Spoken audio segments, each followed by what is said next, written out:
Hi friends, good evening అండి. This your English Vijay.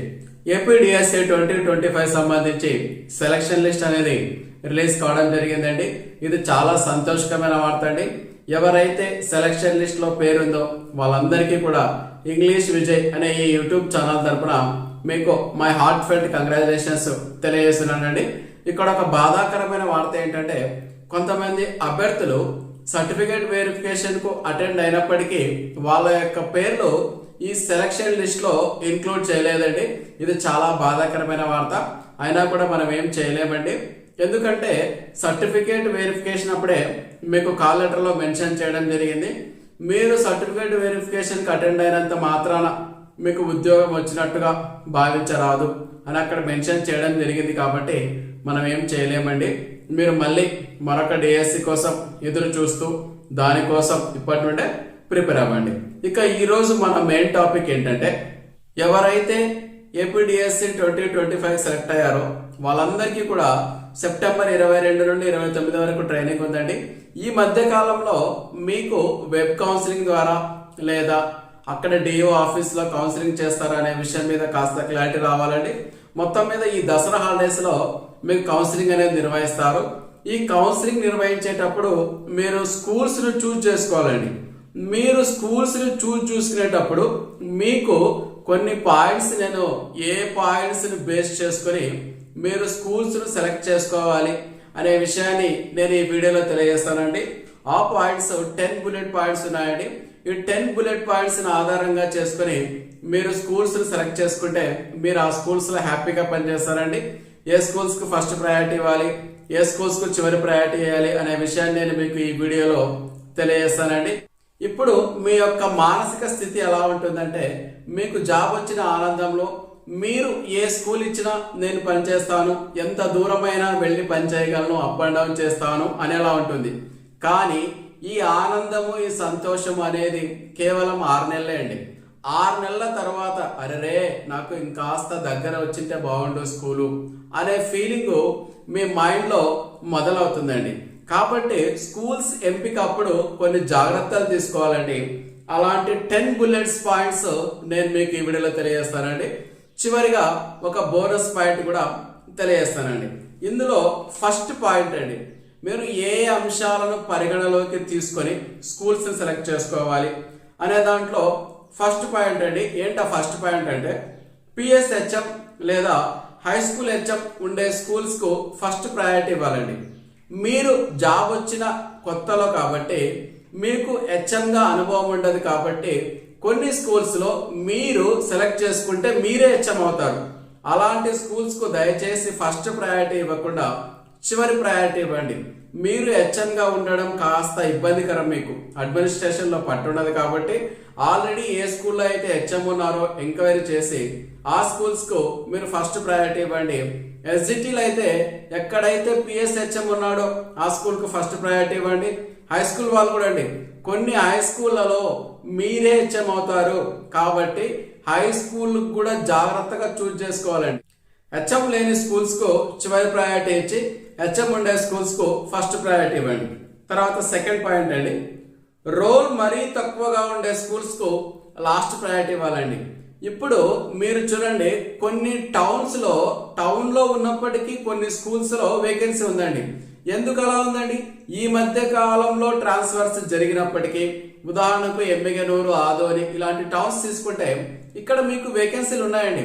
దానికి గల కారణం ఏంటంటే, మరి ఎందుకు అంతకుముందు టీచర్స్ టౌన్స్ లో ఉండే స్కూల్ సెలెక్ట్ చేసుకోలేదంటే, ఆ స్కూల్స్ లో రోల్ మరీ తక్కువగా ఉంటుందండి. అలా రోల్ తక్కువగా ఉండే స్కూల్స్ ను మీరు సెలెక్ట్ చేసుకుంటే ఖచ్చితంగా మరో సమ్మర్ లో రేషనలైజేషన్ అనేది జరుగుతుంది. అప్పుడు మీ పోస్ట్ వెళ్ళిపోతుంది. అక్కడ నుండి మరి మీరు వేరే స్కూల్ కి ట్రాన్స్ఫర్ కావాల్సి ఉంటుంది. ఈ తలకాయ నొప్పులే ఇబ్బందులు ఉండకూడదంటే రోల్ తక్కువగా ఉండే స్కూల్స్ ను ప్రిఫర్ చేయవద్దండి. ఇక థర్డ్ పాయింట్ అండి, జెంట్స్ అయితే 4th కేటగిరీ స్కూల్స్ ను సెలెక్ట్ చేసుకోండి. మీకు schools first category, second category, third category, 4th category అనేవి ఉంటాయండి. 4th కేటగిరీ స్కూల్స్ అంటే అర్థము, ఆ స్కూల్స్ కు రవాణా సదుపాయం ఉండదండి. మీరే సొంతంగా బైక్ వేసుకెళ్ళాలి. కాబట్టి ఈ స్కూల్స్ ఖచ్చితంగా జెంట్స్ కు సూటబుల్ అవుతాయండి. ఈ స్కూల్స్ ని ప్రిఫర్ చేయడం వల్ల లాభం ఏంటంటే ఎవరైతే ఈ స్కూల్స్ లో పనిచేస్తారో నెక్స్ట్ ట్రాన్స్ఫర్ లో వారు మీ అందరి ఫ్రెండ్స్ కంటే ముందుండే అవకాశం ఉందండి. కాబట్టి 4th కేటగిరీ స్కూల్స్ ను జెంట్స్ సెలెక్ట్ చేసుకోండి. లేడీస్ దయచేసి ఫస్ట్ ప్రయారిటీ ఇవ్వకుండా చివరి ప్రయారిటీ ఇవ్వండి. 4th పాయింట్ అండి, లేడీస్ అయితే బస్సెస్ లేదా ఆటోస్ వెళ్ళేలా రోడ్డు ఉండే స్కూల్స్ ను సెలెక్ట్ చేసుకోండి.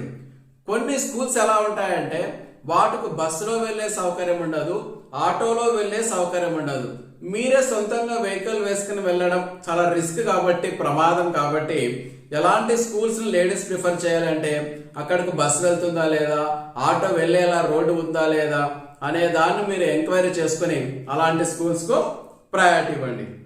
తర్వాత అండి 5th పాయింట్, ఇంతకు ముందే చెప్పాను కదండి, కొన్ని స్కూల్స్ యొక్క రోల్ మరీ తక్కువగా ఉంటుంది, ముఖ్యంగా టౌన్ లో. అలాంటి స్కూల్స్ కు మీరు లాస్ట్ ప్రయారిటీ ఇవ్వాలండి. నెక్స్ట్ అండి 6th పాయింట్, కొన్ని స్కూల్స్ లో రూమ్స్ అకామిడేషన్ అనేది ఉండదండి, రూమ్స్ చాలా తక్కువగా ఉంటాయి. అలాంటి స్కూల్స్ కూడా మీరు లాస్ట్ ప్రయారిటీ ఇవ్వండి. ఏ స్కూల్స్ లో అయితే మంచి రూము, మంచి ఇన్ఫ్రాస్ట్రక్చర్ ఉందో అలాంటి స్కూల్స్ కు ఫస్ట్ ప్రయారిటీ ఇవ్వండి. ఆ తర్వాత 7th పాయింట్ అండి, విలేజర్స్ తో ప్రాబ్లం లేని స్కూల్స్ సెలెక్ట్ చేసుకోండి. కొన్ని ప్రాంతాలలో విలేజర్స్ మీ స్కూల్కి వచ్చి ఇబ్బందులు పెడుతుంటారండి, రకరకాల ప్రశ్నలు వేస్తూ మిమ్మల్ని ఇబ్బందులు పెడుతుంటారు. కాబట్టి ఇవి కూడా మీరు ఎంక్వైరీ చేసుకుని ఏ విలేజర్స్ తో అయితే ఏ స్కూల్లో ఇబ్బంది ఉండదో ఆ స్కూల్స్ మీరు సెలెక్ట్ చేసుకోండి. తర్వాత అండి 8th పాయింట్, మీరే హెచ్ఎం అయ్యే స్కూల్స్ కు లాస్ట్ ప్రయారిటీ ఇవ్వాలండి. కొన్ని స్కూల్స్ లో హెచ్ఎం ఉండరు, అలాంటి స్కూల్స్ కు మీరు వెళ్తే మీరే హెచ్ఎం అవుతారు కాబట్టి అలాంటి స్కూల్స్ కు లాస్ట్ ప్రయారిటీ ఇవ్వండి. తర్వాత అండి 9th పాయింట్, కొన్ని స్కూల్స్ కు బస్సులు ఉండవు, ఆటోలు ఉండవండి, కానీ దగ్గరగా ఉంటాయి. అలాంటి స్కూల్స్ కు బైక్ వేసుకుని వెళ్ళొచ్చు, అలాంటి కూడా చూస్ చేసుకోండి. ఇది వెరీ వెరీ ఇంపార్టెంట్ పాయింట్ చూడండి. కొన్ని స్కూల్స్ కు బస్సులు వెళ్ళవు, ఆటోలు వెళ్ళవు, కాకపోతే ఆ స్కూల్స్ దగ్గరగానే ఉంటాయండి, జస్ట్ 15 to 20 కిలోమీటర్స్ అవే ఉంటాయి. అలాంటి వాటికి మీరే సొంతంగా మీ వెహికల్ వేసుకుని వెళ్ళాలి. అలాంటి స్కూల్స్ కూడా మీరు ఫస్ట్ ప్రయారిటీ ఇవ్వండి. నెక్స్ట్ అండి 10th పాయింట్, వీలైతే హెచ్ఎం కు సంబంధించిన సమాచారం తెలుసుకోండి. మీరు ఏ స్కూల్ కి వెళ్తున్నారు, అక్కడ హెచ్ఎం ఎలాంటి వ్యక్తి, హెచ్ఎం వల్ల కూడా కొన్ని స్కూల్లో కొన్ని ఇబ్బందులు వచ్చే అవకాశం ఉందండి. ఆ విషయాన్ని కూడా మీరు తెలుసుకొని హెచ్ఎంస్ యొక్క మానసిక స్థితి, అతని యొక్క ప్రవర్తన ఎలా ఉంది అనే విషయాన్ని కూడా మీరు కాస్త ఎంక్వైరీ చేసుకొని ఏ స్కూల్ చూస్ చేసుకోవాలి, ఏ స్కూల్ కు ఫస్ట్ ప్రయారిటీ ఇవ్వాలి, ఏ స్కూల్ కు చివరి ప్రయారిటీ ఇవ్వాలి అంటే అక్కడ ఉన్నటువంటి హెచ్ఎం కు సంబంధించినటువంటి సమాచారాన్ని కూడా కాస్త తెలుసుకోవడం బెటర్ అండి. ఈ 10 పాయింట్స్ ను ఆధారంగా చేసుకుని మీరు స్కూల్స్ ని సెలెక్ట్ చేసుకోవాలండి. ఈ 10 పాయింట్స్ కి సంబంధించిన సమాచారాన్ని సేకరించడం అంత ఆషామాషి విషయం కాదండి. ఆల్రెడీ టీచింగ్ ఫీల్డ్ లో ఉన్నటువంటి టీచర్స్ మీకు పరిచయం ఉంటారు కదండి, వాళ్ళ యొక్క సహకారం తీసుకొని మీరు ముందుగా లిస్ట్ ఆఫ్ స్కూల్స్ సెలెక్ట్ చేసుకున్నారనుకోండి, మీకు కావాల్సినటువంటి స్కూల్స్ సెలెక్ట్ చేసుకోవడం ఈజీ అవుతుందండి. చివరిగా బోనస్ పాయింట్ ఏంటంటే, ఈ బోనస్ పాయింట్ వెరీ ఇంట్రెస్టింగ్ అండి. ఏంటి ఆ బోనస్ పాయింట్ అంటే, ఏ స్కూల్లోనైనా పనిచేయడానికి మీ మైండ్ ను సెట్ చేసుకోండి. మీ మైండ్ ను, మీ మనసును ఖచ్చితంగా ఎలాంటి స్కూల్ వచ్చినా పర్వాలేదు, నేను ధైర్యంగా బాగా పని చేస్తాను, మా పిల్లలకు న్యాయం చేస్తాను అనేలా మీ మైండ్ ను, మీ మనసును మార్చుకోండి. ఓకేనా ఫ్రెండ్స్, ఇదండి ఏపీడిఎస్సి 2025 సంబంధించినటువంటి స్కూల్స్ ని ఎలా సెలెక్ట్ చేసుకోవాలి అనే అంశం మీద మీకు పూర్తిగా అవగాహన వచ్చింది అనుకుంటాం. మరొక ఇంట్రెస్టింగ్ అప్డేట్ తో మనం నెక్స్ట్ మళ్ళీ కలుద్దామండి. Until then bye bye, this is English Vijay. ఈ వీడియో వల్ల మీరు లబ్ధి పొందారు అనిపిస్తే మా ఛానల్ సబ్స్క్రైబ్ చేసుకోండి, ఈ వీడియోను లైక్ చేయండి, హైప్ చేయండి. Thank you friends.